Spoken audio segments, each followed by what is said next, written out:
All right, welcome, Boston the Brewer, episode number 78. Hopefully my mic's okay because I've been testing it and it hasn't been okay, and I've pretty much given up on it. And I just tested it just then and it seemed okay. So I'm hoping it's okay. Just 1 second.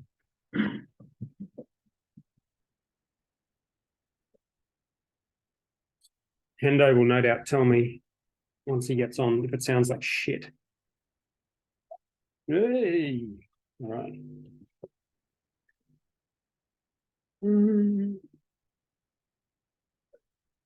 All right. So we're doing this one during the day. It's 2 o'clock. What's today? Wednesday. Hendo was away last week. This week, I think when's he out? I think the AIBAs is like tomorrow night or the night after. Maybe it's Friday night. So I think he's away again. So we're doing it out of sequence. But I've still got a beer. Why the fuck not? It's 2 o'clock. That's the afternoon. And let me check if Hendo's messaged me.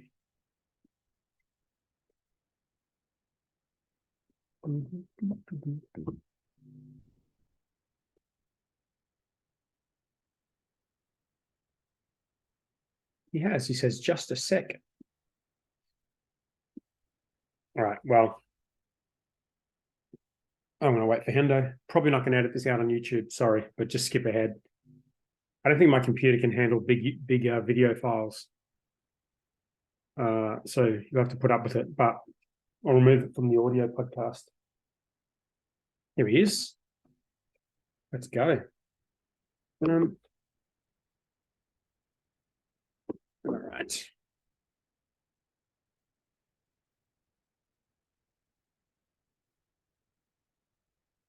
It's the middle of the day. Hendo, I've still got a beer. Oh, I do. I have a beer, but it's a non-alc. There you go. Because I'm teaching this evening, so it would be not that great if I was. I'm having a pretty cruisy day, actually. I get crack on. Why the fuck not? Yeah, I've got this. Look at this one. I've got this Beneficial Beer Company. Oh, there you go. This is made by one of my students. Wait up, let me just get your little screenshot of that.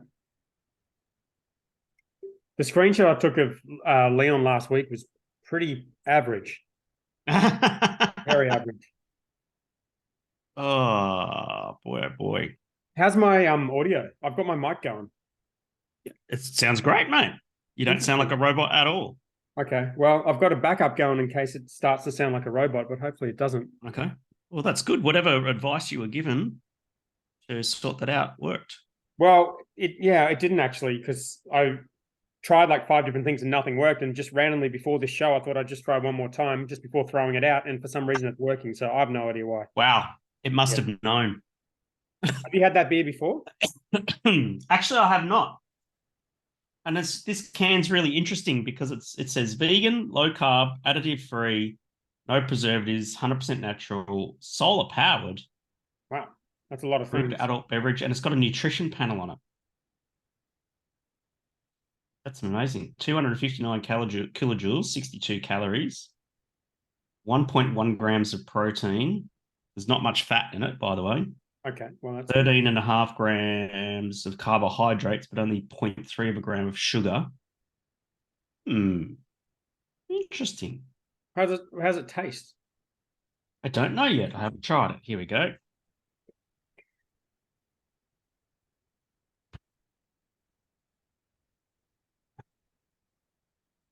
That's all right. All right? Yeah. Nice. I'd drink it. It's fine. Sweet. It's adequate for the application of where we're at today and that sort of thing. So, yeah. What have you been doing today? I've been doing weird stuff today. Have you? Yeah.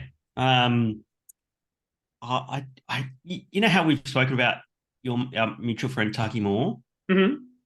I signed up to his next level program today. Oh, okay. All right. It's a big investment. Yes. I'm not going to say how much, but it's big. No, you mentioned it to me.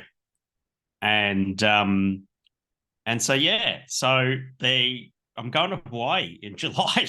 Oh, Jesus, really? Yeah, because it's like, okay, well, you're in now. You got to come to Hawaii and join and come to the intensive. And I'm like, Wow. okay, then. So So how I does that go work? to How long is Hawaii. that? Well, I get on a plane and I fly to Hawaii. But how long does the thing go for? Oh, a couple of days. Okay, interesting. So I'll fly out Tuesday, come back Sunday. So in mid-July. So Wow. I think that'll be fun. it should be pretty fun, I think. Yeah. So I might need to get Perko to fucking fill in again that week. Yeah. Or do it from over there. That'd be sick. My year of travel is shaping up to be like it's shaping up to be pretty fucking huge, hey? Yeah, it's intense. Like it's gonna be so nothing. So I'm off to I was in Melbourne last week, obviously. Off to Melbourne first thing tomorrow for the AIBA dinner. Staying all weekend because I already had a book because I'm a So dickhead AIBA's and on messed Friday up. night or Thursday? No, tomorrow night. Oh, tomorrow night. Yeah. Tomorrow night. You can live stream it. Have you got the link to live Oh, stream it? can you? Yeah. Nice. I'll watch I'll it. Can I'll you send me the link? I'll I'll put it in email you the the notes. yeah, let me pull that up. Hang on a second.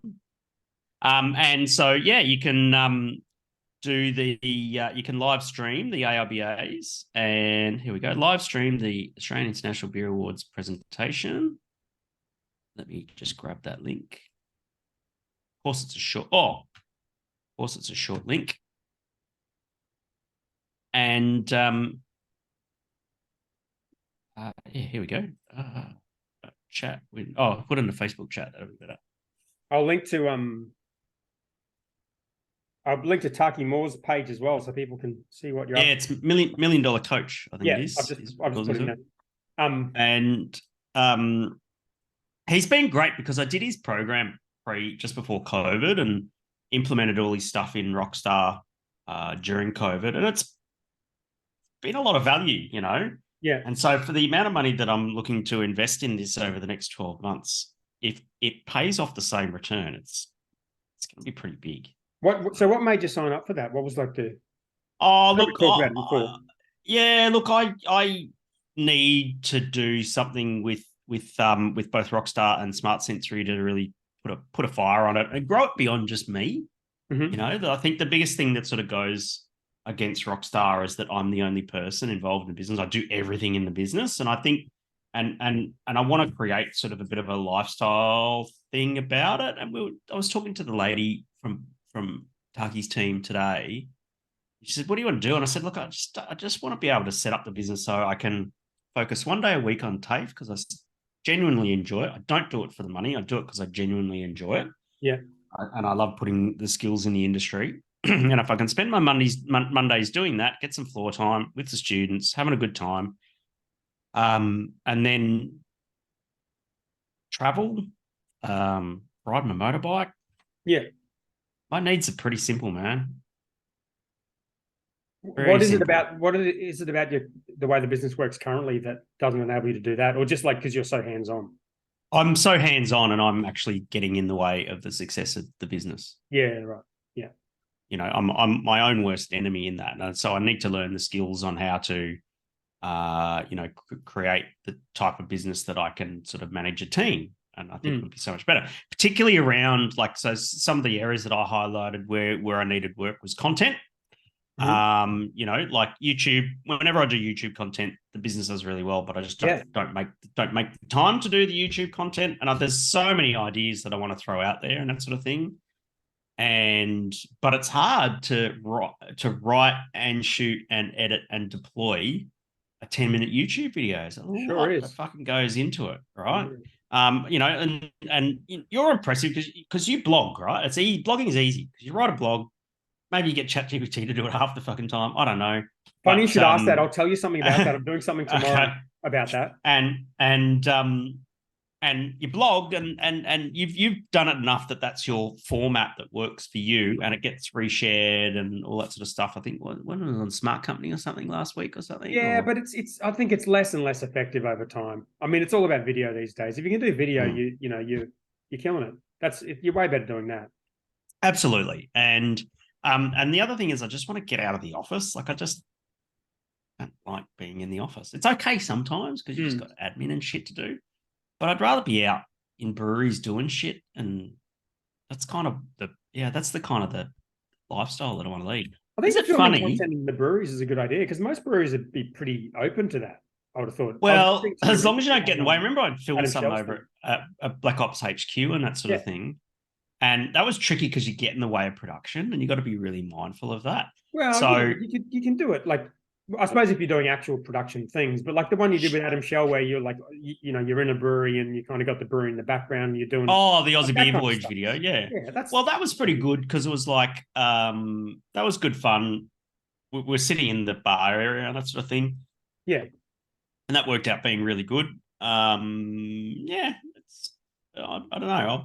I'll pick up some skills and see what happens. So Nice. it's pretty good. They got a really good the Tuggies team got a really good onboarding experience, and I'm got to put in the work, but I'm down to putting in the work. So yeah, Yeah, well, I guess as they say, part of the thing is if you're spending a fair bit of money on it, you'll be more motivated to put effort in and get the most out of it. it's a lot of money. Yeah. But you've got you got a good thing going with your business. You can make decent money when things go your way. So Yes, yeah, exactly. So no, I'm good. I'm quietly confident. It's something I've been thinking about doing for a while, and I'm glad I'm the timing is right. That's the key thing is that the timing is right. The thing's not going to kick off until late June, sorry, and then there's a real short 6-week sprint of stuff that you've got to do to get up to speed. Otherwise, they don't let you in. okay, nice. Right. And so you've got to put in the work. So yeah, it's pretty interesting stuff. So yeah, we'll see what happens. Nice. You mentioned my articles. I haven't used ChatGPT to write articles for me before, except for one time, just as like a kind of an experiment to see how it was. Right. But Yes. because I've set up this WordPress business and I'm starting from a completely blank domain with zero content on there.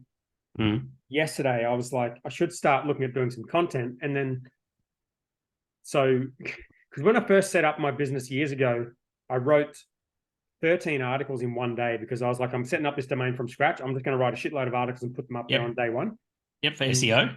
Yeah, SEO, but also just like, like proof, like when you go to a website and you just see one page, you're kind of like, well, these people aren't legit. But if you see like a blog and some active content and some useful stuff, you're more likely to buy from the company. Of course.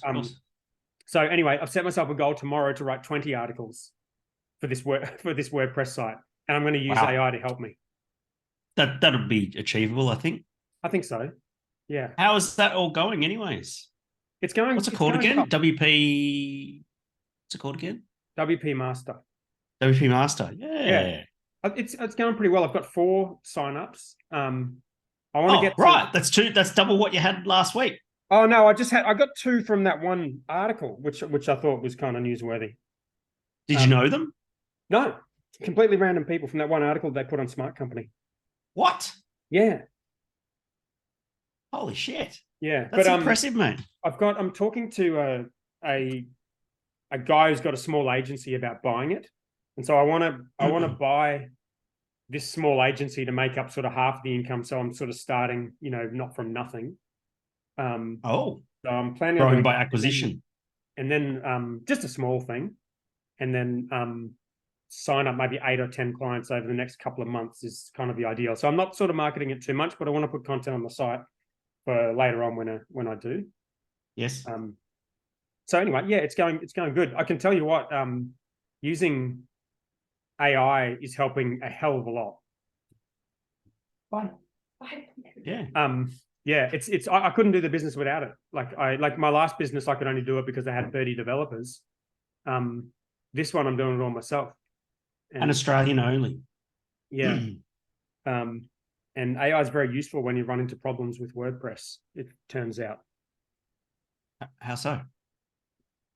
Well, I know enough with programming to kind of, be able to look at code and sometimes know what's going on and be able to use the tools, but I'm not a full-blown developer. So like it's just super useful. Like the errors on website, you can put them in there. You can put in plugins and find out. I'll be using it every hour or two for all kinds of different shit. It's pretty amazing. Getting software recommendations, fucking anything, everything. Yeah, right.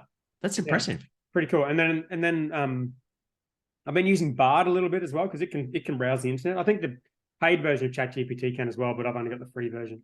Yep. But yeah, that's good. Yeah, I'm enjoying it actually. I'm kind of surprised. It's work I like doing, which is nice.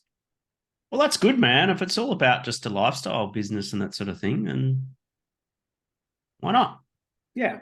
I think that's where I'm at as well. Is like, what I plan to do, with Rockstar and Smart Sensor and stuff like that. It's just it's a lifestyle. I'm just pretty well over the grind and all that sort of stuff, and just want to focus on what's important to me. Yeah, nice, good. I've got one more thing to announce too, but do you want to tell me how Melbourne was, or do you want me to do it first? It's to do with my monkey. Your monkey? Well, it's not really to do with my monkey. It's just tangential to the monkey. Okay. Tell us about your monkey. All right. So a few weeks ago, right, I got an email from OpenSea, which is one of the platforms that hosts all the NFTs. And I'd forgotten about the whole NFT thing. I'd done nothing with it. Yeah. Okay. I'd just been ignoring it. I didn't even really know how to log into this thing anymore. And it was an email about my monkey, because I've got one of these monkeys, right? It was the monkey that I used for the NFT beer. It was like the first NFT beer. Yes, we did it last year. But I've still got the monkey. I got an email saying someone wants to give you 1.5 ETH or whatever it was for the monkey. And I was like, fuck, I need money. I might as well sell this monkey. So I got What's that worth in dollars? It was like $2,500. Oh, okay. So I was like, well, I've literally got nothing to do. I'm not part of this community. I'm not using this thing at all. I didn't even think it was really still a thing. Like, I didn't think this NFT thing was still really going. Apparently it's like bigger than ever. So I went on there and I sold my monkey to this dude, like $2,500. I was like, this is fucking awesome, unbelievable. And I was like sending the money around, trying to work out how to get it. I thought I'd been scammed. Eventually I figured it out. It turned up in my bank account, so I'm like, it's all good. Anyway, a couple of days ago, I got another email from OpenSea saying, you've got an offer on your monkey. And the offer was like more. It was like 2.5. No, it was like, what did I say before? 1.5. It was like 1.9 ETH. Okay. And I clicked on it and I'm like, it had my name on there, my profile. I'm like, you're the owner of this monkey. And I was like, I don't own the monkey. I've already sold the fucking monkey. Can't sell the monkey twice. That's the whole point of NFTs. And so I went on there and I went back through the history of transactions, and apparently I hadn't sold the monkey. I'd only sold the monkey's donut. What? Well, the monkey's got a donut apparently, which I didn't even know about. This, like, I never bought this. Like, donut. it's holding a donut? No, it's a completely separate NFT. It's just an image of a donut. What the fuck? It's an image of a donut. It belongs to some monkey. And so you've got a monkey NFT, and the monkey NFT owns a donut, and you sold the donut, but not the monkey. Exactly. I don't know if he owns the donut, but I somehow had this donut. It was related some way to the monkey. So it turns out I only sold the donut, right? Okay. So now I've got the monkey NFT, which is still worth like $3,000. It's just sitting there, and someone's bidded like 1.9 ETH for and that. So you sold the monkey's donut for $2,500. Yep. And you still have the monkey. And I still have the monkey. And someone's offered you $3,500 or something for it. Correct. You don't need to work. And then there was this other NFTs in my account. I'm like, some weird name. It's like someone's offered you $700 for this, and I definitely never own that NFT. So anyway, I messaged my mates Jared and Dave because they know about this sort of shit. Sounds sketchy, dude. Apparently that one's a scam, and if you accept it, they'll like raid your bank accounts and shit, and like not there's anything in there, but apparently if I had have sold that one, yes, I would have been sent to a phishing site and just put all my details in. Oh, and dear. they would have scammed me. And then my mate Jared, Dave, who's into the on-chain monkey thing. He was the guy who designed the cam with me. Dave Heavyside. He did lots of the Black Ops designs with me. He was like, your monkey's worth way more than like 1.8 ETH. He's like, don't sell it for that. So like put a different price on it. So I like put a different price on it. And I'm sitting around waiting to see how much people want to pay for my monkey. Okay. But not the donut, because the donut's sold. The donut's gone. But anyway, the point of that story is I'm starting a new podcast. Right. Is it about monkeys' donuts? Yes. I'm starting a new podcast with Dave and Jared. Okay. To help, just a weekly update on like solo founders. Talk about what we're up to. Those guys are into NFTs and crypto and design and all kinds of cool shit. Jared's an ex-PE teacher. He does lots of software for PE teachers. Yes. I'm doing the WordPress stuff. And yeah, that's my announcement. Fucking hell. It's a bit, What the bit fuck? long-winded, wasn't it? I don't know, man. I don't understand what's going on. You want to know what the podcast is called? Yeah, go on. Is it called the Monkey's Donut? No, It's called the Monkey's Donut, is it? it's called Yarn Solo.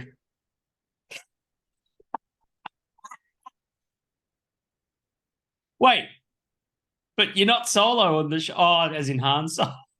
Because we're solo founders. Yeah. Yeah, fair enough. Yarn Yeah. Solo. I get it. I get it. Very smart. Very smart. Yeah, and I literally just before the show, I just submitted it to iTunes and Spotify. So if you're listening to this, hopefully soon you'll be able to subscribe to it if you want to learn about Very good. monkeys and donuts. Very, very good. How's the AIBAs? Yeah, it's great. It was great. The judging was pretty heavy. First day was pretty hardcore. I got a little bit of hay fever in the first session, had to run down to the chemist, get some drugs, and I was fine. Oh no. And yeah, it's shit timing to get hay fever, but it was fine. It didn't affect my judging or anything like that, but right. It just meant that you had to concentrate a little bit harder and which is fine. I'm pretty verbose with my writing of judges' notes and stuff like that. And but by the end of the first day, I think I did about 70 beers. It was a big day. Yeah, right. Big day. And you've got to put as much effort in the last beer as you do the first, right? And so you've got to be on all the day. Anyway, got to the end of the day. Some of the tables there's a lot of judges, 75 judges this year. It was amazing. It's like 12 or 13 panels. It was phenomenal. And some of the judges who had finished, and we were one of the last tables to finish. Some of the judges were all standing out in the entry area, drinking a glass of red or something like that. Man, I was cooked. I just walked straight through the crowd, straight outside, walked 20 minutes back to the hotel, got some Uber Eats, had a Jack Daniels, and I was asleep by 7:30. My brain was wrecked. But it was good. And then you got to back it up the next day? Next 2 days. Next 2 days. Far out. That's intense. Yeah. So yeah, Monday, Tuesday, Wednesday. Didn't get a Guernsey for trophy judging day, but that's okay. It can be a good thing. It can mean A, you weren't invited, or B, you've got a beer that's in for trophy contention. Oh yeah, yeah. So not getting invited for trophy judging is okay, but yep, that's fine. And then and had a great time. Standard of the beers is really good. A couple of things was like an old mate of mine from beer school when I studied brewing at Federation University. It was really interesting. It was a bit of a class reunion at the beer school 2007 or 2007, I think it was. Had a bit of a reunion. So there was like so my mate, one of my mates who was in class with me, he actually is. So you got Damien Newsteig, who runs the AIBAs and the whiskey and the spirits and the coffee competition and stuff like that. Yeah, my mate is his boss. All right. Yeah, and so it was like so he sort of worked. So basically, our story is that he became a brewer, or he studied to become a brewer, and then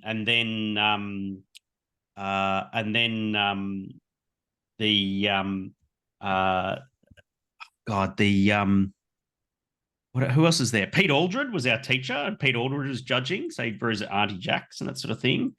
And then Darren Keating, that's his name. And then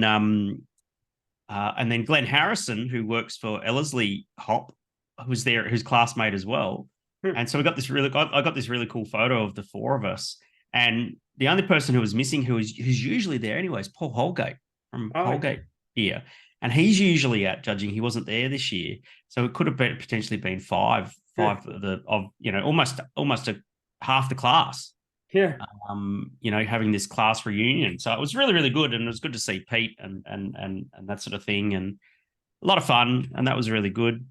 So yeah, judging went pretty well. I was pretty happy with that. The RSV, Melbourne Royal, they run such a great competition. Yeah. They're so well organized.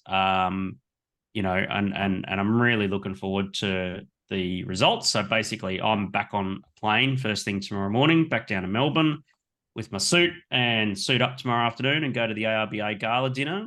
Oh, that'll be fun. That's always a good night. Yeah, so I bought a whole table, and so I've got my brewer from Brownstone, Chelsea, who's the young lass that I mentor there, and so she's coming.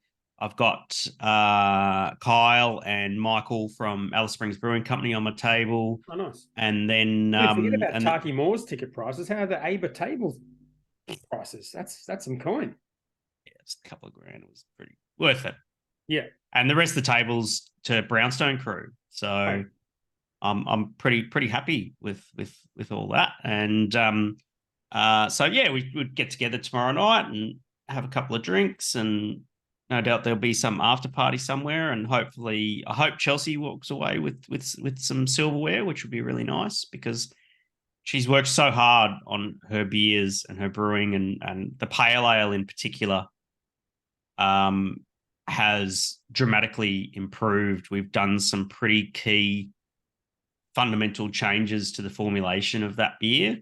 And I haven't tried the version that's gone into the AIBAs. I tried the version before, and I went, this is good, but it's a little bit one-dimensional. And we made this one tweak, and Chelsea's just saying, okay, this is next level. All right. And I'm like, good. But I haven't tried it, so I don't know. Well, you might. She says it's good. No, I don't think so. They try to make it so you don't judge your own beer. Right. Yeah. And I hope that Alice Springs do pretty well, because, like, you know, been working with Michael, their head brewer, and coaching him. And that's the thing that really just floats my boat, man, is, you know, just A, getting some good feedback, and B, if them, or, you know, if Alice Springs or Brownstone or you know, any of my clients do well in the competition, that gives me the warm and fuzzies, you know. Yeah. Have you put any of the tape beers in? No, we just didn't have them. We're probably going to put a beer or two into the indies. Yeah, but nothing too OTT or anything like that. So we'll see how that goes. Nice. So no tape beers this year. Just the timing. We just don't make enough beer and frequently enough to be able to put 3 or 4 beers in and that sort of thing. So we'll see what happens. What about GABS? You get to GABS? I did get to GABS, yeah. What did you go to? The Friday Arvo session? Yeah, went to the Friday Arvo session, the Saturday day session as well. And it was good. It was good. I think my only just a lot of industry people, eh? No, it's changed now. There's actually 2 Friday sessions. It's Friday Arvo, and there's a Friday evening session as well. And because it's not the day after the AIBA dinner, it's different. Yeah, I walked in sober. It was, you know, and so it was just like a normal GABS session, where the Friday session at GABS for me, if it's after the AIBA dinner, it's muck up day. You know, it's basically you've been out all night. You get home from Beer Deluxe when the sun's coming up. You have half an hour sleep, then you go into GABS, have have a taster, and you're topped up again, and you don't talk to Hendo because he won't. All the stuff don't talk to Hendo; it won't make any sense, you know. And so yeah,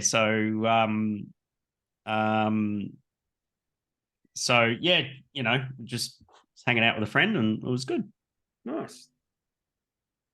And Saturday was good. Caught up with my good friends Rooney and Lil, who are from here, but they're living down there at the moment. They're moving back up here later this year.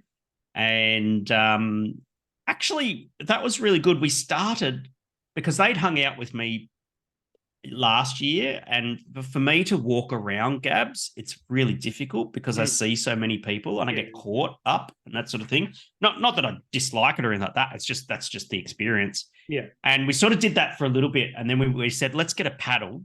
And so we found a table, sat down, got a paddle, and we just settled in for the rest of that session, just drinking piss at the table, and it was great. Interesting. That's old school GABS.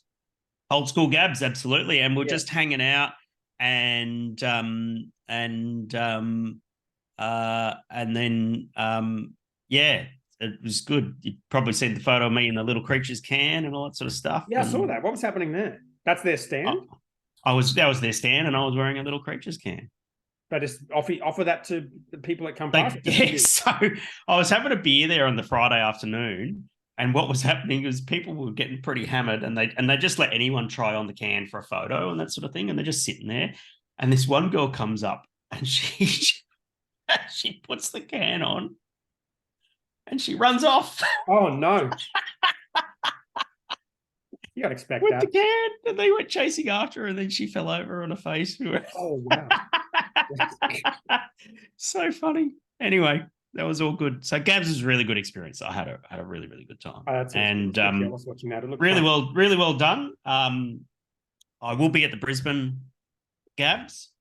Probably I'm going to come to the last hour or something of the day session, then I'll be at the night session and that sort of thing. What so I'm going to come up for that. That's in June? The sometime, right? 11th of June, I think it is. So is it a Friday you're going?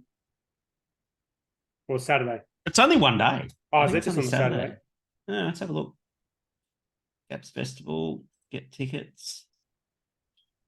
It was a lot of fun, and I'm looking forward to the Sydney, Brisbane, Saturday, 10th of June. Come up, man. I am. I'm going to put that on my calendar.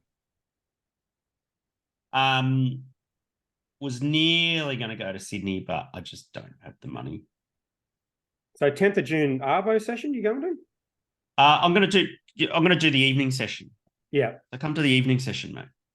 Just bring the misso and stay down and hang out, man. Yeah, I'm keen. I talked to Mazen the other day, and he's coming up to Brizzy for it. Is he? Yeah. Fucking, he tried to fucking stitch me up at Gabs in Melbourne. Oh, no. Oh, was he working? Rock up. Yeah, it was working. They had the hawkers stand there and that sort of thing. Yeah. And I'm like, "G'day, Mazen, how you going?" He goes, "Fuck you, Hendo." And he says, "Give me your glass." And he gives me a glass and he pours me a full fucking glass of the 13.8% barrel aged Riz. And you can't not drink it because it's disrespectful. It's a barrel aged Riz. You can't not drink it. So I disagree. I think you can not drink it if you clearly didn't ask for it.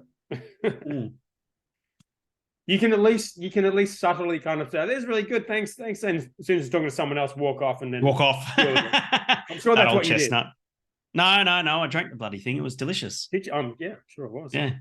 But it was good to see Maz. I want to spend more time with him. Well, he's coming up for the Brizzy one, so he's keen to catch up. I think I might try and catch up with him before Gabs, just because if you catch up. Well, that's a good idea. Why don't we go and grab dinner or something like that on the Friday?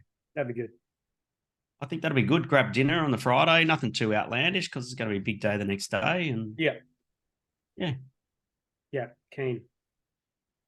All right. Well, what else have we got here? Did you? Oh, well, I should have checked with you. Did you listen to last week's episode? I did. Yes, absolutely. Listened to it on the plane on the way up, way back up on Sunday. Actually, no, I listened to it at the lounge. This is the first time coming back from Melbourne.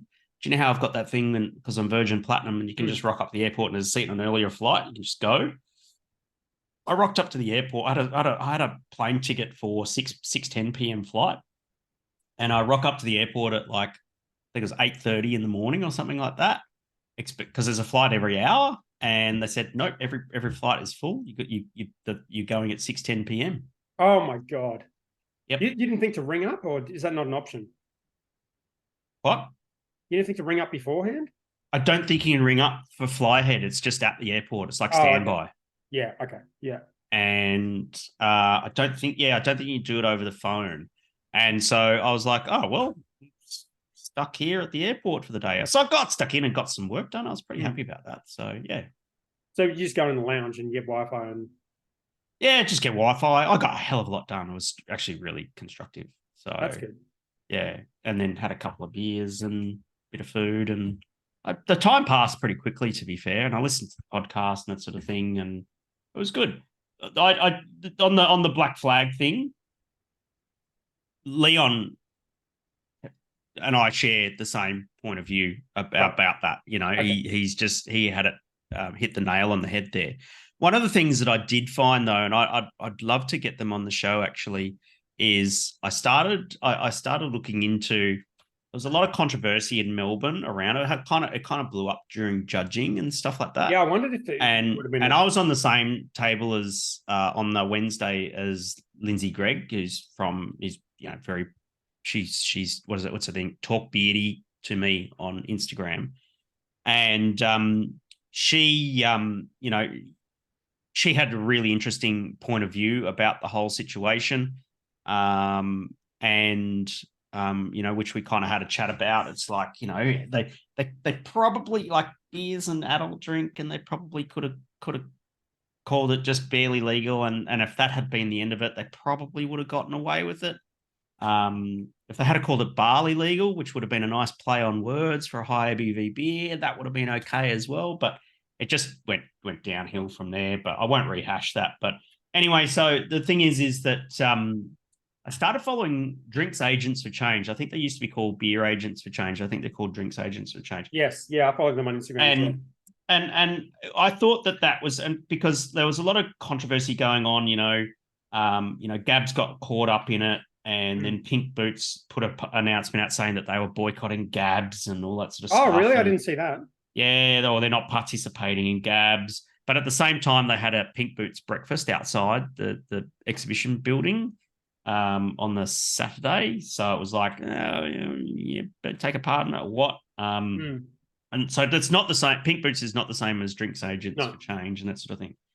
So they were upset at GABS not immediately sort of saying, coming down. Well, letting it slip through the cracks to the keeper. But I think GABS did pretty good, because when you went to the Container Bar where that Black Flag beer was on, they'd actually had the whole core flute with the menu reprinted. Oh, wow. Not a sticker over the name of the beer with the updated name. It was basically they went and had this reprint, and they take a while to do. So what about the really catalogs? Was it in the catalogs? So there wasn't really many paper catalogs. They updated the website. I had a paper one because I got it given to me at Beer Deluxe, right? And everyone was saying, "Oh, you've got a paper one." I'm like, "Yeah, it's fucking great. I don't want the app. I want a piece of paper so I can just circle and all that sort of shit." So anyway, so Pink Boots sort of boycotted things, and it was a lot of outrage and all that sort of stuff. And then I started looking into it, via social media, and I started following Drinks Agents for Change and that sort of thing. This is the thing that I think is the takeaway from it, right? Is that Drinks Agents for Change did a survey about discrimination and sexual harassment, sexual assault, and that sort of thing in the industry, which is a thing, and fucking needs to be. Yeah, they do it. Yeah, and it needs to be. It definitely is something that needs to be dealt with. And you look to a group like Drinks Agents for Change to fucking do something about it. And the results, which you can see on their Instagram, are very, very stark. It's like there are two groups of people who completed that survey. There are those who had been affected by sexual harassment, sexual assault, and all that sort of thing. And then there were those, usually white guys, who hadn't and weren't even aware that it was an issue. Yeah, and they had to do a pretty good job with the infographic, because at the end it breaks them up into two columns, and it has comments from the second group and comments from the first group, and they're complete opposites. So it's well done. And I think that should send a very clear signal to Drinks Agents for Change, is that now that there's a very clear message of where they need to market to and who they need to market to, right? And it's guys like you and I, mostly men, right, and all that sort of stuff, they're the people who need the awareness raised, right? A mob like Drinks Agents for Change, the only time you ever hear about them is when there's some sort of controversy and they're getting angry and they're jumping up and down and all that sort of stuff, right? But we need to hear from them all the time, constantly, to constantly remind us stupid white blokes that this shit goes on, and you've got to basically be aware of it and call it out if you see someone else in the industry doing it and that sort of thing. Yeah, I think the comments were pretty reasonable. Like from memory, when I looked at the comments made by them, they were pretty constructive and pretty reasonable. They weren't kind of outragey, and that's no. So and they don't that Instagram account, they don't post that frequently, you know. But I think we just need to hear from them more frequently, and I'd like to hear from them. That's why I follow them. It's like, I want to hear from you more frequently. I want to know what's going on. You know, that keep me aware. Right? Well, you want to raise awareness and keep to awareness. flip that back on you, Hendo, if the people you want to get to are people like you and me, then you following that account and resharing some of their stuff is probably going to be a lot more effective than you asking them. Well, what would be effective?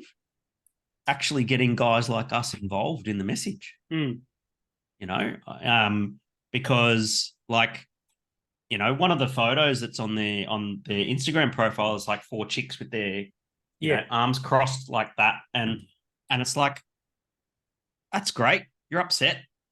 You know, that's good, but it's not a message that resonates. Well, this was the people that you're trying to get across to. This is the point I was trying to make on the podcast last week, which is, you know, if you react to these things in a way where it is constructive and you're pointing out why something is not right, then that message can get through, because having gone through it, that was what message that got through to me at the time. But and I think it got through the Black Flag guys clearly, because they ended up apologizing and taking it down and whatever.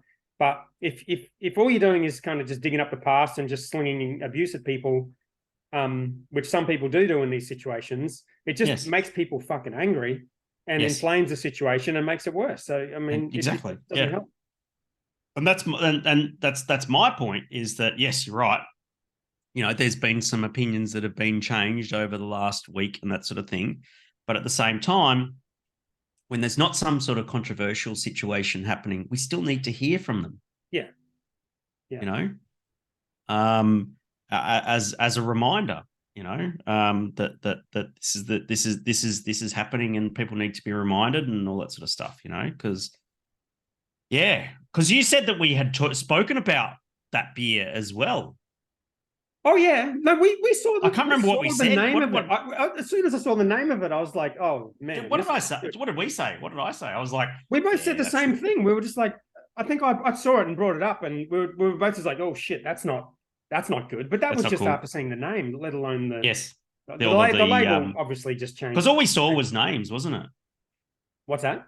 All we saw when we were talking about it was just names, and I would imagine we would have seen that and gone, oh yeah. Oh yeah, that's exactly what we did. And that's why it was a little weird. And because I never want to be too harsh on anyone in these situations, because I know what it's like. But I was kind of surprised that slipped through the net at GABS, and no one thought maybe that's not a good idea. But I guess if you didn't associate it with that meaning, then it's as simple as that. But I think most people do associate it with that meaning, and that they noticed that when they saw the branding. Yeah. Yeah, exactly. Anyway, shout out to Leon. He did a really good job, and he did a great job. Kind of threw him in the deep end, because I don't think it's the kind of stuff he really wants to come on here and talk about. But yeah, poor bastard. He's a great guy. All right, next story. Product recalls. We talked about this a bit last week, but I just feel like there's more. There's a Fortitude one. There's a Big Shed one. Yeah. The Fortitude was the Pacer. Pacer, yeah. And the Big Shed was a sour one. I just thought I'd ask you, do you think this is is this something that's happening more and more, do you think? Or is it just a random? The 2 different recalls that happen for 2 different reasons. Yeah. Here's the go, right? With Pacer, I'm not going to comment on either of those recalls or anything like that. But what I will say is that if you are going to be a brewery who wants to make low ABV beers, if you're going to make a beer that's below around 2.8% alcohol, a pH that's the alcohol, if the pH is below 2.8%, if the alcohol is below 2.8%, the pH is above 4, and the IBU is less than 8, you are really going to have the potential for pathogens to live in your beer. And it won't be a recall on the basis of re-fermentation and excess alcohol, which gets the fucking clicks on the mainstream media. Yeah. You're going to make people sick. Yeah. All right. And you just shouldn't do it. I would, if that was, I don't know the specifics around Pacer and that sort of thing. All I know that beer, it really, it skirts the line, and it needs to be, you need to have a high level of skill if you're going to pull that off. Do they make the And beer though? I feel like that. I think they make it up on the mountain, that sort of thing. They Maybe haven't I made don't it know. there for a long time. I'm like, it was brewed at contract brewed for a very long time. Yeah, I'm not sure, but Mm. yeah, it's not. That's a beer that, if unpasteurized, and I don't know if this is or not, is something that would take a lot of skill and a lot of precision and accuracy to get right. Well, it was contract And brewed for a very long time at Tribe, I think, and pasteurized. yes. So Maybe I don't know where this came from, but anyway, it was interesting, and that's certainly something that needs to be looked at. I won't comment on Big Shed because conflict of interest. I don't work with them and that sort of thing. So yeah, no, that's right. But it was more a general question. Like, is it something do you think's happening more, or is it just? I think maybe it's happening more. Maybe someone's going to collate that data or something like that. I think it's a good thing that they're happening, because every time we have a recall that happens, that brewery and the industry learns from it, and we get better. Yeah. Creates a bit of attention on the mainstream media and some clicks and the whole excess alcohol thing is what they latch onto. I think it even got like traction overseas. Yeah. A beer with excess alcohol, because everyone goes excess alcohol, yay! It blows your mind how many times the mainstream media can tell the exact same story. Like, they must just have people in their little analytics team and just be like, make a story that's exactly the same as this with a few different words, and they just know exactly how much attention it'll get. They're pretty good at it. Indeed. And the other sort of thing that I was going to ask you if you thought it was a trend is like all these brew kits for sale. So we've got Black Ops selling theirs. I mean, theirs is not really a pilot one. That was the original HQ, isn't it? So it's quite a big one. Stalwart was one I saw on Brews News, and Two Mates are selling a 700-litre pilot system as well. Don't forget Easy Times too. And the Easy Times one, yeah. Yeah. I think there's a trend there. It's just a sign of the times, really. The industry is downsizing, and therefore there's going to be plant and equipment on the market. It's not a bad time to buy a small brew kit. I saw Currumbin bought that crazy you see the kit they bought? Did they buy that? Or something like some German kit like that. Did they buy it, or is it just being stored there? I have no idea, but it looks cool. I saw it being craned.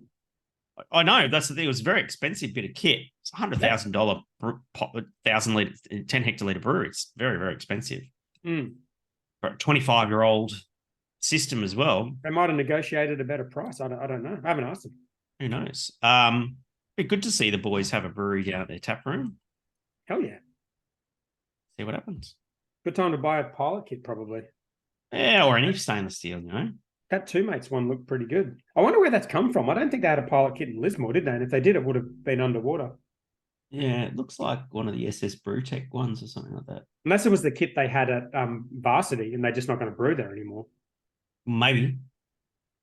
Yeah, I can't remember what size kit it was there. It probably makes sense. So 700 litres probably about right. Just a bit of fun, you know. All right, GABS Sydney Brewers Collective Dinner. Oh, I was nearly going to go to that. That looks pretty good. I kind of thought that looked fun. Yeah, what was it? Steve Grossman and what's his name from Cloudwater? Cloudwater guy, yeah. Yeah, that would have been fun. I was seriously considering flying down for it. Yeah, I thought that looked cool. So if you're in Sydney, send the last time I've met Steve Grossman before at Good Beer Week in, I think it was like 2012 or something like that. And I don't remember what happened in the end. So basically it was like, I think it was the first time that they'd brought Optimum out, which is their 10% triple IPA, double IPA, whatever it was. And that was the first time it came into Australia, and standing at the bar talking shit with Steve Grossman, and he's just shouting pints. Oh Jesus, you don't want to pint. And I'm downing pints, and just fucking melted my face off. How many standos are in a pint of 10%? That's I can tell you that. It's gonna be so 0.5 times 4.5 times 0.789. 3.945. 4 standos in a pint. That's too many. Is it? That's too many. 4 of those, and you've had 12 standos. More, right? More on. Sorry, 3 of those. Three of those. You've had 12 standos. That's insane. And But yeah, I had a great time. But boy, oh boy, hot night. Yeah. Don't remember how I got home, but Stick on the. I'm sure he remembers everything about meeting you, Hendo. So it's all good. I'm sure he does. If I see him, he'll go, Hendo, I really want a pint of Optimum, mate. Yeah. All right. So I put this one in here, food costs. So there's an ABC article about supermarket increasing food costs, and it's saying that food costs are like 9.5% up. Yes. Whereas inflation is 7% up. And Yes. The article was sort of saying people are moving across to white label products because, you know, the brands they like have gone up more than inflation. Yes. And I think this is interesting because, you know, you see a lot of breweries out there talking about putting their prices up because costs have gone up. Yes. If you look at the inflation number, inflation's only gone up by 7%, which means people's wages haven't gone up 10, 20%. And, No. and you know, the other things shouldn't really be going up by that amount unless there's some other costs in the business going up by that amount. So if it's just input costs and it's just food costs, then, you know. Well, don't forget the last CPI increase for excise was 7%. Right. Yeah. So. And that was a half yearly increase. Yeah. Right? But I think in terms of the beer production side of things, it's not 9%. Well, that's my point. That's my point. It's if a lot of things go into making beer, right? You run a beer company, you got to consider the materials and the rent and everything else that goes into there. But there's a lot of other costs that go into running a beer company. And if all of your costs have gone up by a lot more than that, and you think you can just put up prices by that amount and think it's not going to affect consumption, then I would say think again, because people are just going to move to cheaper products and move to these white label products. So that presents a scary scenario for the future, I think. Correct. Yes, absolutely. It's some of the, just to give an example, like base malt prices pre-pandemic was about $1.18 a kilo, and it's $1.40 something now. And that's way more than 9%. And you know, USO5, a bit of a workhorse yeast in the craft brewing industry, $68 before the pandemic, and now it's just under $100. That's massive, you know. And so it's pretty scary stuff. Yeah, people will just buy something cheaper ultimately. 100%. Don't blame them. A lot of profiteering going on by the supermarkets. Yeah. Good business to be in because they can just make their own shit cheaper and make the same profit. Yes. AIBA button. Okay. I need to just give me 1 second. Right. Hendo Reacts. I've only got 3 things. So how do you want to do this? You want to share your screen and click on the links? Okay. Yep. Are these on the thing here? Where are they? Hendo Reacts. Yeah. But then also just keep in mind that most people listen on audio, so you might need to explain what you're looking at. Audio. Let me just zoom in here. Okay. Let me share my screen. Can you see that? Yes. I'm just going to turn that. Yes. That's good. Okay, Hendo Reacts, Facebook link. Okay. Oh, what's happening me here? and James Davidson. Okay. So, you remember back, I subsequently found out, I thought it was episode 1, but episode 2, and the origin of the how we call our listeners the 12. And I said that it was when I had my first commercially released beer at Chloe's bar at Young and Jackson's, and I mentioned that there was a beer blogger who was writing about this beer launch, and I went and said g'day to him. He goes, and he was sort of talking himself up, going, I've got 12 followers. Well, this is it. That's the guy. And so that's James Davidson. And I saw him, and I didn't realize that he was actually one of the 12. And I was just and I told him about. He was already one of the 12. He was already one of the 12, yeah. Right. And just saw him as I was walking around GABS and that sort of thing. And I said, you're the origin of that. And I said, go listen to episode 1. And he went and listened to episode 1. Turns out it was episode 2, where I mentioned it. And I was like, he just goes, holy shit, are you serious? And so yeah, that's how that photo came about. That's so funny. At GABS. That was really, really cool. James is a top bloke, and he's not in the beer industry anymore. He's in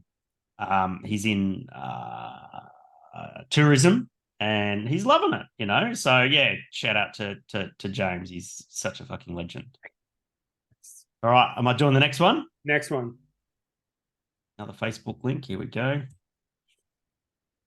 What's happening here? For fuck's sake. Dave Croft posting. So this photo is basically me having just walked into the Lincoln Hotel in Carlton. Yeah. After 3 days of judging, I think it was the Thursday actually. And so I can see there's Marcus on my left is Marcus from who's the head brewer, Newstead Brewing Company. The guy with the glasses, that's Callum Reeves from Kaiju Beer. Oh yeah. The guy with the grey beard, that's Richard Watkins who owns Benspoke. Well, he doesn't have a beard. He's got grey hair. That's what I said, grey hair. I thought you said grey beard. Did I say grey beard? Did I? And the chick with the red hair with the I'd like to speak to the manager haircut. That's Kylie Lethbridge who's the chairperson of the CEO of the Independent Brewers Association. AIBA. Oh, there you go. And I'm pretty sure the very front there, that forehead with the blonde hair, I think that's Sam Fuss. Oh, nice. Oh, really? Yeah, I think that's Sam Fuss. Well, she was in Bali. She came out to judge. Oh, wow. That's cool. And so she's we went. She's a very entertaining person. Oh, she's hilarious. Yeah, she come and have a chat to us that evening and that sort of thing. How's she going? I just walked in the door. She's loving it. She says it's great. Nice. It's like she's super happy because like she says she's making the best beer that she's ever made, and the lifestyle's really good, and she's just happy. Yeah. And so yeah, good on her. And so the reason why I'm wearing my judge shirt, which I think somebody said, why is he wearing the judge shirt? Is he just too proud to be? Yeah, am I the only person who wears a judge shirt outside of judging? The reason I'm wearing it is that if you wore your judge shirt to the Lincoln on that night, you got free piss. Oh, okay. And you look like you've had enough free piss there in that photo, so that's well, that's pretty early on. That's literally me within 5 minutes of walking through the door. So yes, I'd been day drinking that day. Shut up. And so yeah. My first no judgment. I'm day drinking right now, Hendo. It's fine. Well, I went day drinking and went shopping and all that sort of stuff. So it was good fun. And then, and so that's why I'm wearing it. And that I've got to say, shout out to Melbourne Royal for putting on such an amazing bar tab. That bar tab lasted a long time. And I was like, after a couple of beers and been judging for 3 days, I just said to the bar, I went up to the bar, I said, Can I get a Jack Daniels on this? And they're like, yeah. And I'm like, fuck yeah. So I went to town on Jack Daniels. It was good. Stumbled home. Had a great time. Can I ask you this, Dave Croft, was he involved in this conversation happening here, or did he just take this knowing? No, I think he said in the comments there that he saw me. He couldn't. He said, I'd have come down there and said g'day, but it was damn near impossible to get to that end of the bar. Wow. So this is like a telephoto sort of photo from the other end of the bar. Yeah, exactly. That's like a day in the life of. Yeah. So well, slightly creepy, but we appreciate it. Very creepy, but thank you. And don't be afraid to do that again. Probably GABS in Brisbane or some shit like that. So yeah. Third link. It says link number 2. I'm going to change that to link number 3 because I'm OCD. That's true, yes. And then in brackets. What does 51.2 mean? Well, you're about to find out. There you go. Another Facebook link. Queensland Craft Beer, Queensland. Oh, you're not a member. No, I'm not in this group. Oh, damn. Okay. Hang on. I'm not about to join it. Do you want to share your screen and show me? Yes. Hang on a second. Let me. Where's link? Oh, wait. What's happening here?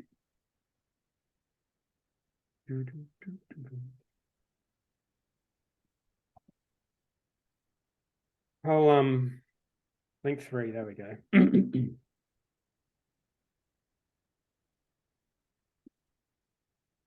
Here, I'll chuck the screenshot of this into the episode instead of the dot point. Okay. I'll upload it into the blog post, the show notes. Can you see that? What do you got there? Hang on. Nothing yet. Oh, here we go. Something's appearing. All right, here we go. White lies. Oh, yeah. Is that Lee's Imperial Stout? That's Lee's Imperial Stout. Some absolute psychos bought 16 of them. Get them while you can get them at $50 a carton. What? He's selling Imperial Stout for $50 a carton. And they're big tins. They're like 500s or 440s or something. Wow. Someone's going to have an amazing time. But you know what the 51.2 was in the brackets after that? No. Have a guess.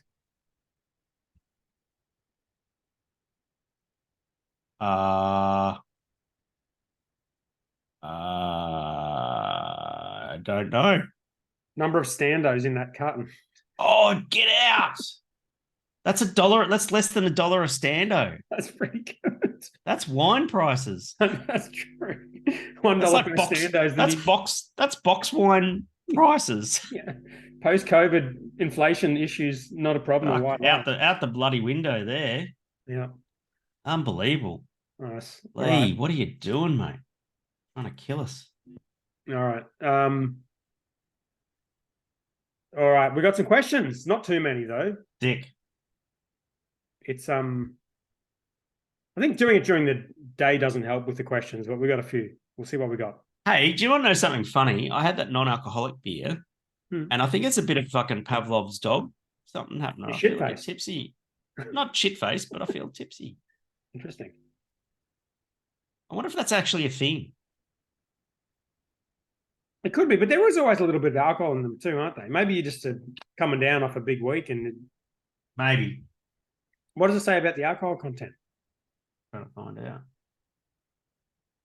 Contains less than 0.5% alcohol, so it's ultra low ABV. Yeah, so you might be just unable to handle your piss after free Jack Daniels at bloody the link. True. Right, Adam Shell. Which one? First question. Did you say which one? Yep. I don't know. I can only see him from the back. Oh, incidentally, before you go and read that question out, I recorded the first of a 2-part series on Adam Shell's YouTube channel.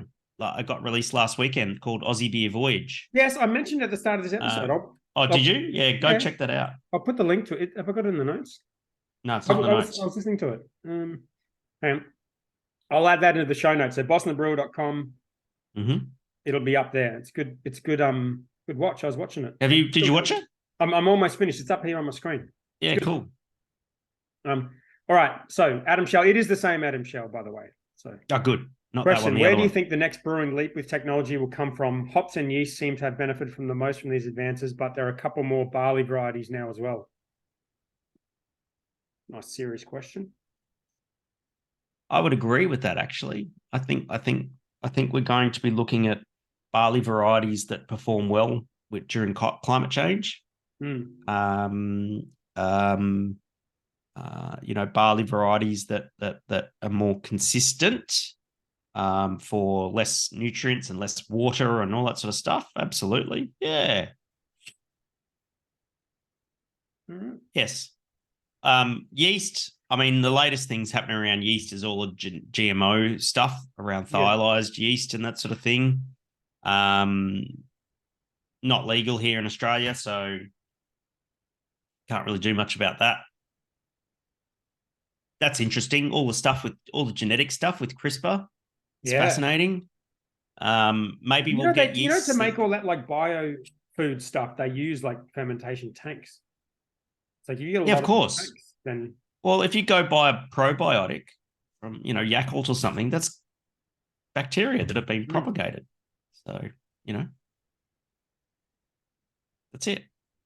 Buy one of those pilot kits and start putting it to use. Indeed. All right. Andrew What's Lane his question? When You will don't even missed Adam Shell's question. Oh, was that the question? No, that was the question. Oh, okay. When will we see the next release of the Boston and Brewer merch release? And what form, flannels, hoodie, or tees? That's a good question. Well, we put absolutely zero effort into the original merch. That was just given to us by Paul. That's right. And I chopped. Should we start a Teespring or something? Yeah, I mean, if you've got any time.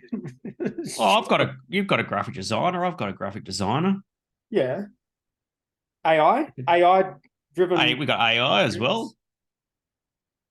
What's a good way to do that in Australia? Is like Teespring a thing? Well, Teespring's a thing. That's an American thing, isn't it? Yeah, but can we get one here? I don't know. I've never used one of those services here. But if you're listening and you know, let us know. I'm going to ask ChatGPT. I'm going to wear my Boston Brewer muscle shirt / tank top. I wore mine. Singlet. Muscle shirt. What's an equivalent of Teespring, but for Australia? What does it say here? Redbubble. No, that's pretty average, isn't it? That's different. And I'll just go, nah, not Redbubble. Well, it needs to be for us. It needs to be something that's like Spreadshirt. Oh yeah, Spreadshirt. Yeah, true. Yeah. All right, let's look into it. There's also alternative local Australian platforms such as Madiet, Madeit, and Zazzle. Okay. We can look into those. We can look into that. Yeah, that'd be cool. I like that idea. All right. Speaking of Paul Metcalf, next question. Questionow with a space and a colon. Having beer cool versus cold or ice cold, which styles are severed? He meant served, but best cool.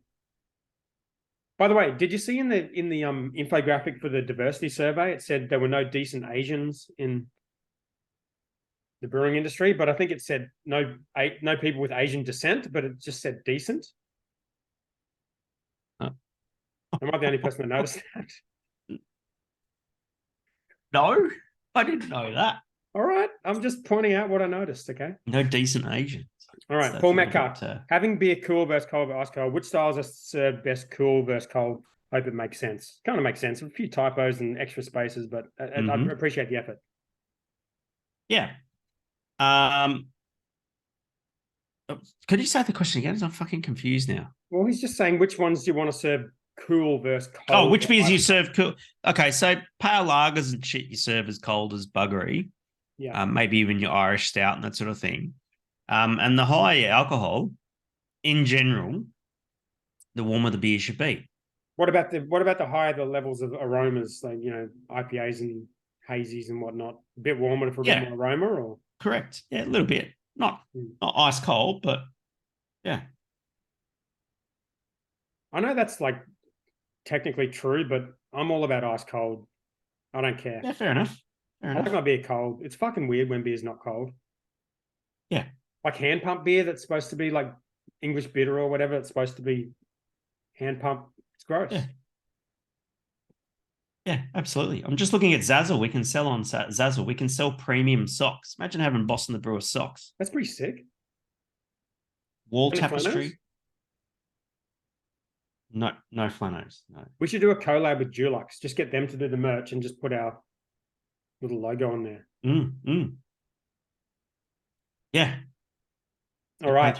Louis G. Wait, did you see Louis G when you're in Melbourne? Because he was there. No, he was late off the plane. So he was going to go to GABS, but he was late off the plane and didn't make it. But he was very nice in offering people a lift from the airport to GABS, which I thought was very cool of him. So if you got a lift with Louis G, would he have a mask or something on, or just some dark sunnies, or? Oh, look, from his Grand Prix photos, you get a fair idea of what he looks like. Okay. But he still covered his face. So did you see him, do you think? Or no, I don't think so. I mean, you might have seen him. He might disagree. He might disagree, though. He might go, he'd probably take a fucking photo of me from across the room wearing my judge shirt. That's what I'm thinking. All right, Adam Beer, aka Adam Shell beer update. Okay.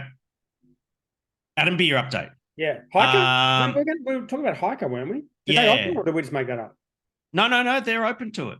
Yeah, we can do this, and they can can it and everything. I know. So we should. Okay, when you come up for Gabs, that's where we'll go have a beer, and we'll take Mazen there. Yes, good idea. We'll see if they're up for a little Boston Brewer collab. Yep. Down. All right. Louis G, when is beer excise going up and for how much? Question 2, why? 1st of August, don't know yet, because it always goes up on the 1st of February and the 1st of August. Yeah. That's our twice yearly indexation. We won't know how much it will go up until late July. So about a month before, they tell you what the new excise rates are. And yeah. And why? Because everything goes up and the government likes to make money. Well, the thing is that actually Mazen raised a really good point when I was having a beer with him at GABS. He says the $350,000 excise refund is not indexed, right? And so basically what's happening is with the 7% increase in excise, eating into that $350,000 is being eroded by 7%. Yeah. So therefore, like, what's that worth? So let's 350 times 0.07. It's nearly $25,000 a year that brewers are losing, or half year. So that brewers are losing on the count that that excise refund is not indexed. Well, I mean, I suppose so. But depending on how you price your products, the brewers may not be losing it. The customer might be spending it. But... Well, no. It's got nothing to do with the price you sell it. It's like the LALs that you produce, the ethanol that you produce. You have to pay for it either through your refund or pay cash for it. Yeah, but it went up 7%. Right, but most brewers will just put their prices up to reflect that. Sure, the customer pays for it. Yeah, but it's $25,000 a year. $25,000 a year that brewers have lost on the basis of that. So yeah, sad. Yes. All right, that's it. Beautiful. What a day session. It's great. I feel like day drinking. If I didn't have to teach tonight, I would have been day drinking. I am day drinking. It's fucking great.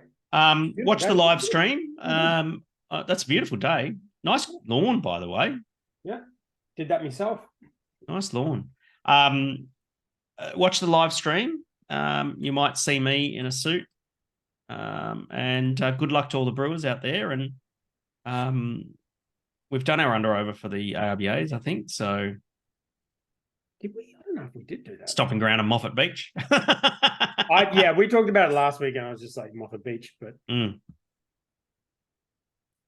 yeah, should be good. Yeah. Awesome, mate. Enjoy. See you next week. See you next week.